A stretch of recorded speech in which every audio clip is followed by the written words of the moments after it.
Poli sempre a farsi trovare pronto anche con gli inserimenti senza palla. Pazzini, il cross dentro per Robinho, il colpo di testa, questa volta il pallone finisce in rete, Milan in vantaggio al 28esimo minuto grazie a un colpo di testa di Robinho.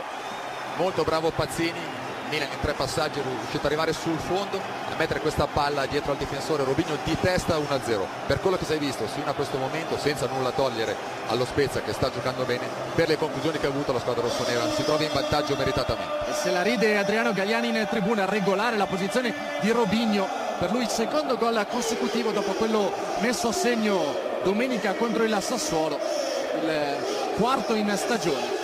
Si sblocca così la partita e allora gioco forza, da qui in avanti lo Spezia dovrà per forza rischiare qualcosa di più, non ci poteva arrivare Leali. Ma possiamo rivedere l'azione come la difesa spezzina fosse sbilanciata, l'Isulto non è riuscito a chiudere e Baldanzedo non è riuscito a fare la diagonale, ma molto bravo Robinho a chiedere in questo pallone. Giacomo, pallone dentro per Pazzini, si gira Pazzini ed è il raddoppio del Milan, 2-0 Giampaolo Pazzini.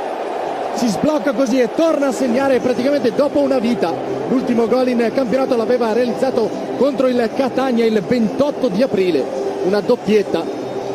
E lo fa nel migliore dei modi, con un gol dei suoi, in acrobazia, al termine di un'azione molto bella del Milan. Abbiamo visto come nello stretto hanno giocare e dialogare sia Ondà che Robinho, ha dato questa palla morbida, cosa a rivedere l'inserimento, non c'è fuorigioco, molto bravo. Grande gesto tecnico, mezza rovesciata, spalle alla porta, riesce a prenderla, a colpirla bene e ad angolarla. 2-0, meritato per il Milan e complimenti a questo gol di Pazzini. Tassotti sta parlando con Montolivo, gli sta dando evidentemente ancora delle indicazioni perché nel complesso non è stato questo calcio d'angolo battuto corto. Montolivo a spazio, carica il destro Montolivo, la parata di Leali e poi il tapin vincente di Honda, l'avevamo chiamato.